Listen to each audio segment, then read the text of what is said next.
Акимат Алматы согласен на уведомительный характер мирных митингов, но все же хочет иметь возможность запрещать любые собрания граждан. Все равно какое-то решение местный исполнитель должен принять решение. Либо согласовать, либо... С кем согласовать? Зачем? Это принципиально, что именно просто уведомление. Крупнейший холдинг Таджикистана «Фарос» объявил о прекращении своей деятельности. Что это? Плохой менеджмент, высочайшие распоряжения или банальная смена вывески? Поскольку это имеет близкие отношения с политическим руководством страны и его семьей, с тем, чтобы каким-то образом изменить общественное мнение, решили ликвидировать формально. Гордость Кыргызстана. Оздоровительные курорты разваливаются прямо на глазах. Врачей нет, приезжих единицы, перспектив не видно. Это маленький бассейн, здесь тоже нужен ремонт. Директор делает все, что может, но денег не выделяют. В прямом эфире информационная программа «Настоящее время. Азия». В бишкекской студии я Шавкат Тургаев. Здравствуйте. В Казахстане появится новый закон о мирных митингах. За основу вполне могут взять проект правозащитника Евгения Жовтиса, который власти долгие годы отвергали. Основная задача этого документа – придать заявкам на мирные собрания уведомительный характер. Сегодня инициативу обсудили на Общественном совете в Алматы. Уже на первом заседании не обошлось без разногласий. Подробности у Шолпана Разбековой. Вот концепция проекта закона. Вот проект закона о внесении исполнительных дополнений к Конституции. Проект закона о мирных митингах и собраниях правозащитник Евгений Жовтис разработал еще в 2007 году. Но тогда власти это предложение отвергли, и документ долгое время пролежал на полке. Сегодня Общественный совет Алматы, ссылаясь на распоряжение Касым-Жомарта Токаева о необходимости нового закона о митингах, обсудил возможные варианты. И теперь основой вполне может стать тот самый проект Жовтиса. Возможную версию около 2 часов обсуждали члены совета. Сразу нужно определиться с тем, как уведомление. В Швейцарии уведомление идет по электронной почте. Вы просто посылаете уведомление, что вы собираетесь там-то выйти, и все. Для того, чтобы полиция могла подготовиться, чтобы она знала, что там, возможно, соберутся люди, и надо будет поддерживать общественный порядок. Вопрос второй. Уведомление или разрешение? Это вот самый такой важный вопрос, на котором нужно найти консенсус, согласиться. У представителей городской администрации вопросы все же возникли. Новые правила не совсем подходят к их принципу работы. Здесь в законе прописано, вообще носит уведомительный характер, да? Да. Но здесь все равно какое-то решение местный исполнитель должен принять решение. Либо согласовать, либо... С кем согласовать? Зачем? Это принципиально, что именно просто уведомление. На обсуждении также было отмечено, что стоит отменить правила проведения митингов в конкретных местах. Так это работает сейчас. Однако при этом стоит определить территории, где собираться точно нельзя. Это образовательные и медицинские учреждения, а также войсковые части. Новый закон должен определить и возраст организаторов мирных собраний, которые в случае чего могут быть привлечены к ответственности. Несовершеннолетние в этот список не входят. По основным категориям, по основным понятиям пришли к заключению о том, что нужен нашей стране новый закон, который регулирует вот это вот важное мероприятие. Сейчас люди выходят на улицу, пикетируют и так далее. Они должны понимать, где разрешено, где не разрешено. Потому что некоторые выходят, думают, получится, задержится их, не задержит, законно или незаконно.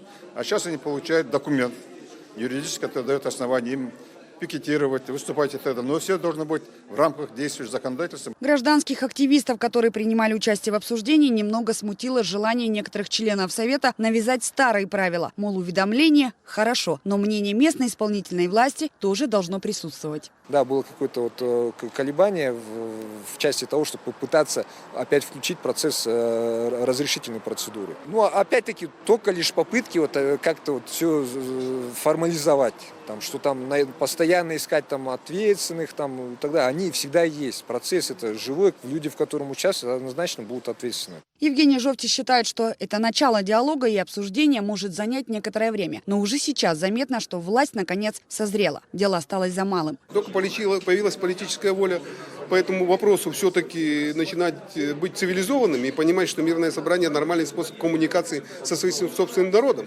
И что лучше не допускать, решать проблемы до того, но все равно иногда они не решаются, и люди выходят. Поэтому надо им дать эту возможность. По словам главы Совета Рахмана Алшанова, во внимание примут и другие предложения. Уже готовый документ направят в Национальный совет общественного доверия и только затем на рассмотрение к законодателям. В любом случае конкретные места проведения митингов и собраний будут определены только после принятия нового закона. Шолпан Уразбекова, Павел Энгельгард. Настоящее время. Азия. Казахстан. Добро пожаловать! Узбекистан вводит безвизовый режим для граждан Китая и Гонконга. Президент страны Шавкат Мирзиёев подписал соответствующий указ. Он вступает в силу с 1 января 2020 года. Граждане Китая смогут въехать в Узбекистан через аэропорты и получат право находиться в стране без визы не более 7 дней. Напомню, с 1 февраля этого года Узбекистан ввел безвиз сроком на 30 дней для 45 стран, а в минувшем августе еще для 20 также сроком на 30 дней. Отмечу, в прошлом году число иностранных туристов, которые посетили Узбекистан в сравнении с 2017 годом, стало рекордным. Оно увеличилось в 2 раза и составило 5 миллионов 350 тысяч человек. Эту статистику приводил Комитет по развитию туризма страны. При этом Узбекистан стал популярным направлением прежде всего для граждан из стран Центральной Азии. Это 4 миллиона 600 тысяч туристов, 406 тысяч человек приезжали в страну из стран СНГ, а еще 326 тысяч из дальнего зарубежья. В настоящее время власти Узбекистана ведут активную работу в привлечении иностранных туристов. К 2025 году количество гостей из-за рубежа планируется увеличить до 9 миллионов человек. Одна из самых крупных корпораций Таджикистана, «Фарос», которая участвует практически во всех сферах экономики страны, объявила о прекращении деятельности. Власти и налоговые органы не раскрывают имя владельцев корпорации. Однако в масштабном расследовании Международного центра по борьбе с коррупцией за 2018 год четко называется истинное имя бенефициара. Это зять президента Рахмона Шамсулло Сохибов. Так что же случилось с корпорацией «Фарос»? Анушер Арипов расскажет подробнее. Список компаний, предприятий и других структур, входящих в сферу интересов корпорации «Фарос», очень длинный. Образование, медицина, строительство, туристический бизнес, банковское дело и металлургия. «Фарос» является монополистом на рынке Таджикистана сразу в нескольких сферах. Например, сбор лекарственной ферулы и производство змеиного яда, поставки автомобильных госномеров, учебные центры по автовождению и техосмотр транспорта полностью принадлежат корпорации «Фарос». Единственный горнолыжный курорт в стране также собственность «Фарос». Легче сказать, чем эта корпорация в Таджикистане не занимается. Тем удивительное письмо, направленное руководством холдинга в налоговый комитет. Ведь единственная причина ликвидации, судя по написанному, в том, что «Фарос» якобы не выдержал конкуренцию на рынке ГСМ. Однако в пресс-службе корпорации назвали другую причину прекращения деятельности.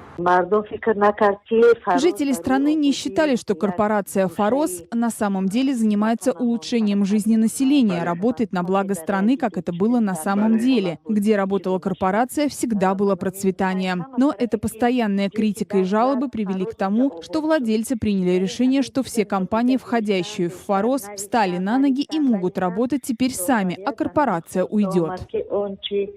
Жалоб на деятельность корпорации за 11 лет со дня основания не счесть. Обращались к властям и компании, и частные лица. Но несмотря на все это, «Фарос» только рос и расширял зону своих интересов. Деятельность холдинга не была прозрачной, поэтому определить истинные причины такого решения менеджмента невозможно. Но вот политологи все же настаивают, что у них есть ответ на этот вопрос. Хотя они последовательно старались не оглашать истинных владельцев «Фароза», но в Таджикистане все знают, что это относится к семье и тем, которые состоят в родственных отношениях с политическим руководством страны. Поскольку это имеет близкие отношения с политическим руководством страны и его семьей, и очень часто критические взгляды стали достоянием широкой общественности через субъектов информационного пространства, может быть, с тем, чтобы каким-то образом изменить общественное мнение, решили ликвидировать формально. Окончательный комментарий руководство корпорации даст только на следующей неделе. Так заявил гендиректор «Фарос» Исматулло Зиёев. Сейчас, несмотря на прекращение деятельности, менеджмент якобы очень занят, готовится к открытию ряда новых объектов. И это после письма налоговикам довольно странно. Учитывая, что все компании, имеющие отношение к «Фарос», продолжают свою деятельность, скорее всего, с ликвидацией корпорации ничего не изменится, только вывеска. Евросоюз призвал Туркменистан искоренить практику насильственных исчезновений. Такая позиция официального Брюсселя прозвучала на пленарном заседании Постоянного совета ОБСЕ в Вене. В заявлении представителей ЕС говорится, что европейское сообщество всерьез обеспокоено судьбой пропавших людей. Активисты международного проекта «Покажите их живыми» задокументировали более 120 случаев, когда люди содержатся в полной изоляции в туркменских тюрьмах. За последние 6 лет около 30 человек умерли в заключении. Среди этих людей известные оппозиционеры и бывшие высокопоставленные чиновники. Все они арестованы как по политическим мотивам, так и по обвинению в коррупции. Как отмечают правозащитные организации, насильственные исчезновения и пытки остаются серьезнейшей проблемой в тюремной системе. В своем заявлении ЕС повторяет свой призыв Туркменистану немедленно принять меры по невыясненным случаям и искоренить проблему насильственных исчезновений. Минус $12,5 миллионов из бюджета Минздрава. В Кыргызстане в будущем году планируется значительно сократить расходы на сферу здравоохранения. Гражданское общество в шоке. Чиновники уверяют, на простом населении это не отразится. Дарья Тимофеева выясняла, так ли это на самом деле. 2006 год стал для Гульмиры страшным периодом в жизни. Не только потому, что тогда услышала диагноз – рак. За время лечения и реабилитации насмотрелась на чужую боль, безысходность и отчаяние. Те, кто оперировался, покупали и шприцы, и вату, и даже спирт, и все такое. Тогда государство абсолютно не выделяло на онкологию денег. Покрывались защитные вот эти статьи, то есть зарплата, коммунальные услуги, но на обеспечение всем необходимым там практически малая доля финансировалась, в основном все это ложилось на бремя пациента. Химиотерапию больные до сих пор получают за свой счет. Государство стало хотя бы частично покрывать расходы на операцию и другое лечение. Теперь появилась опасность откатиться на десятилетия назад. Сейчас получается решение поднятия заработной платы педагогам, понятно, в бюджете дырка. И начинает искать варианты, и ищут там, где возможно вытянуть. Возможно, у Минздрава, у пациентов, потому что мы все молчим. В Министерстве финансов не отрицают. Минздрав, в частности фонд обязательного медицинского страхования, который выделяет средства больницам, поликлиникам и скорой помощи, не досчитается 873 миллионов сомов или $12,5 миллионов. Одна из причин – фонд за год не потратил прежний бюджет. Пациентам не повлияет отрицательно. То есть мы здесь не додаем только на капитальный ремонт, вот как я сказала. Кроме того, мы учли остатки средств фонда ОМС на конец 2018 года, который составляет 566 миллионов сомов. Депутат Аида Исмаилова сокращение расходов называет ожидаемым, следствие слабого менеджмента в ведомстве и необоснованных трат. Минздрав закладывал у нас по 1500 сом на каждого человека, рассчитывая на 7 миллионов 200 человек населения. Но у нас население 6 миллионов с небольшим. Вот. И куда девалась вот эта разница? У меня закрадывается такое впечатление, что это была какая-то коррупционная схема. Эксперт Чинара Бакирова предполагает, что речь идет о количестве госпитализаций за год, а не о людях. Финансист не исключает возможную коррупцию в ведомстве, но настаивает, для сокращения расходов есть и другие несовершенные министерства. Один отказ от служебного авто вернул бы значительную сумму в бюджет. Пусть пересаживаются на общественный транспорт, будут ближе к народу, больше знать о проблемах и увидят, насколько это нужно развивать. Иначе мы большие деньги вливаем именно в энергетику и в транспорт. Они потребляют львиную долю бюджета, а все остатки остаются на социальную сферу. Это в самом конце сейчас находится здравоохранение. Ежегодно государство рассчитывает потратить около $212 миллионов на здравоохранение. Ведомство регулярно недополучает порядка $1,5 миллиона. Суммы переводят не полностью и порой в конце года. Поздние выплаты, не исключает Чинара Бакирова, могут стать причиной, что на счетах Минздрава остаются средства. Она также уверена, что с таким отношением к здоровью граждан уже спустя пару десятилетий количество людей с ограниченными возможностями вырастет в разы. Тогда самой большой статьей расходов станут социальные пособия. Первое рассмотрение бюджета на 2020 год в парламенте состоится в этом месяце. Дарья Тимофеева, Азат Интымаков. Настоящее время. Азия. Кыргызстан. Бишкек. Смотрите далее в нашей программе. Гордость Кыргызстана. Оздоровительные курорты разваливаются прямо на глазах. Врачей нет, приезжих единицы, перспектив не видно. Это маленький бассейн, здесь тоже нужен ремонт. Директор делает все, что может, но денег не выделяют. Мы продолжаем нашу программу «Уроки на фоне ремонта». Такую картину наблюдают школьники и педагоги нескольких школ Северо-Казахстанской области. Ремонтные работы начали летом, но не успели завершить к началу занятий. Вторую неделю дети учатся в зданиях, которые не готовы их принять, рассказывает Нургуль Алина. В этой сельской школе ученики не ходят в столовую. Она на ремонте. Горячих обедов нет. Чтобы отпускать детей пораньше с уроков, администрация школы в селе Якорь решила сократить занятия с 45 до 35 минут. Он берет сок, булочку, пока то, что 3 урока, пока ему хватает. Он потому что дома позавтракает и перекусывает, ему хватает. Они одевают двое и кофточки, и футболки, и налегке так не ходят они сейчас так. Ну, куртки эти малыши не одевают, а и садик вот еще до сих пор не готов. В построенной 40 лет назад школе не успели завершить ремонт. Меняют пол и окна. Столовая, спортивный и актовый зал, интернат и детский центр еще не готовы принять учащихся.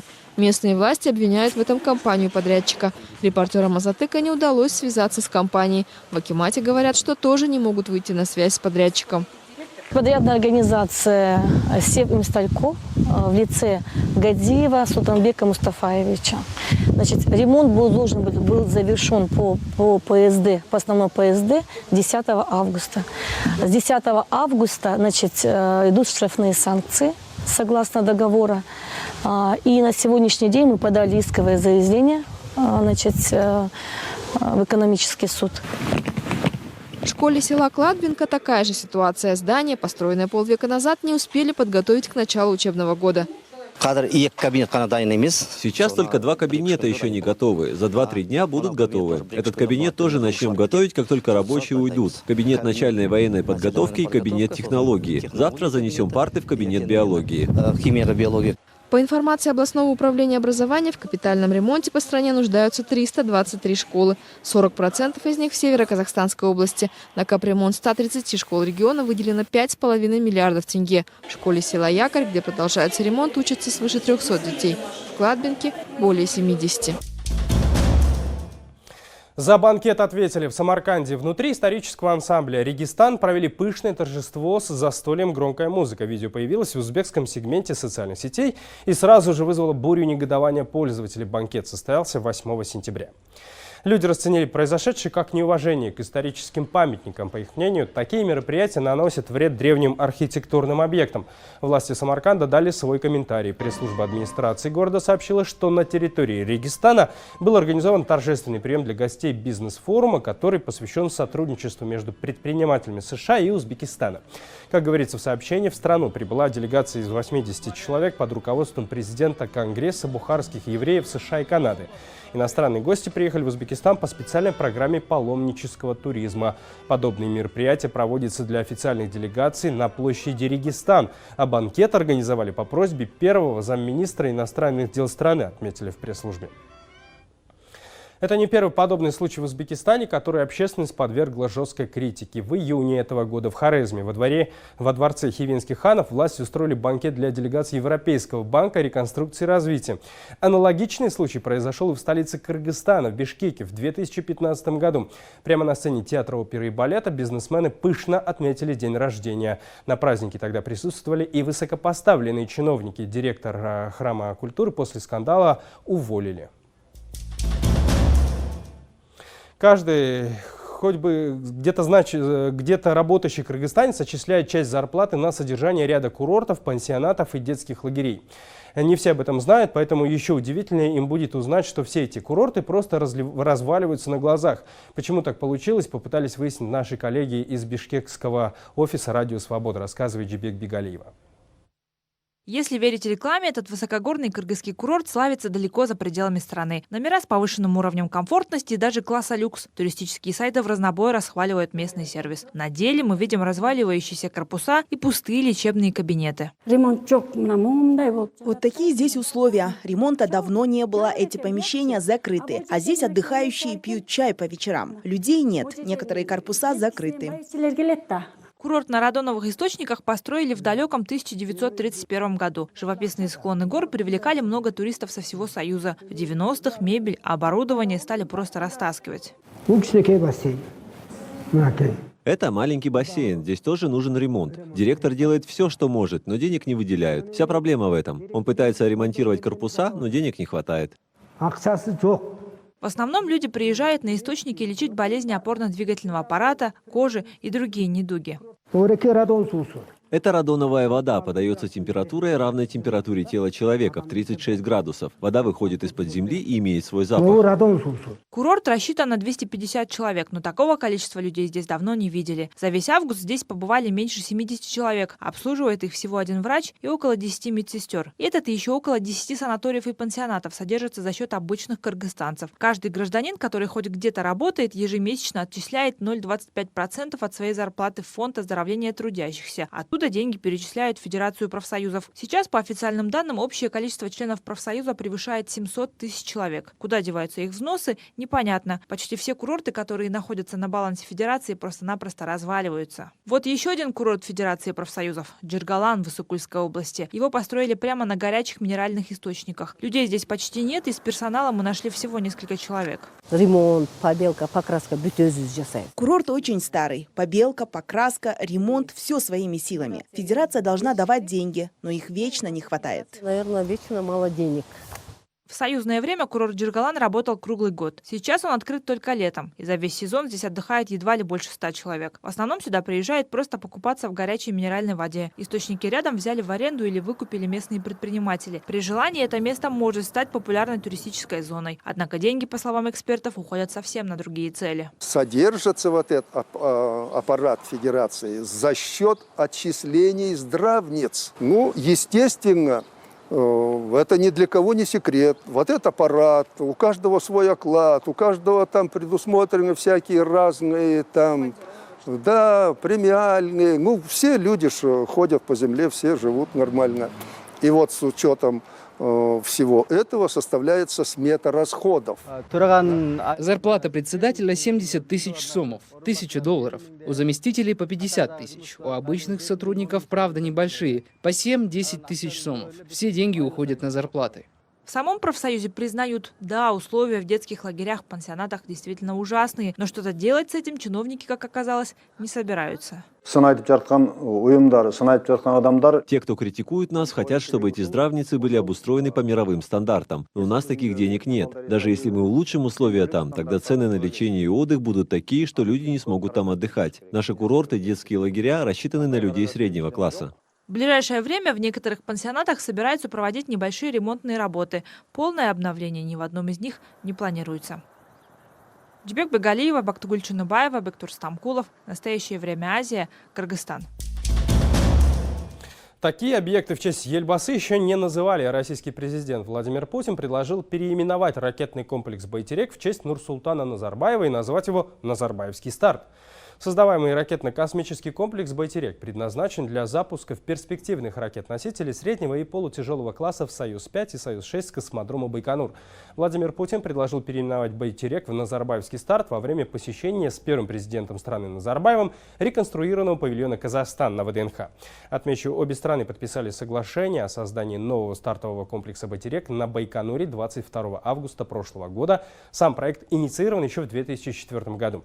Первый запуск нового стартового комплекса предполагается осуществить в 2022 году. Это были все новости, о которых мы хотели вам рассказать. Смотрите нас в социальных сетях, в эфире своих национальных телеканалов и в прямом эфире круглосуточного телеканала «Настоящее время» в Ютубе. Мы встретимся с вами в понедельник. Я желаю вам приятных выходных. Всего доброго, до встречи.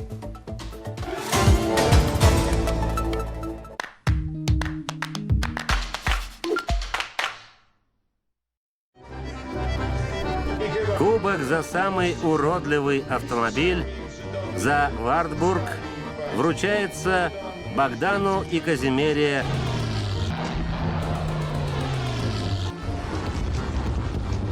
Вот так это было. Ты хорошо видишь. Хорошо вижу. Впереди река. Я знаю. Матерь Божья!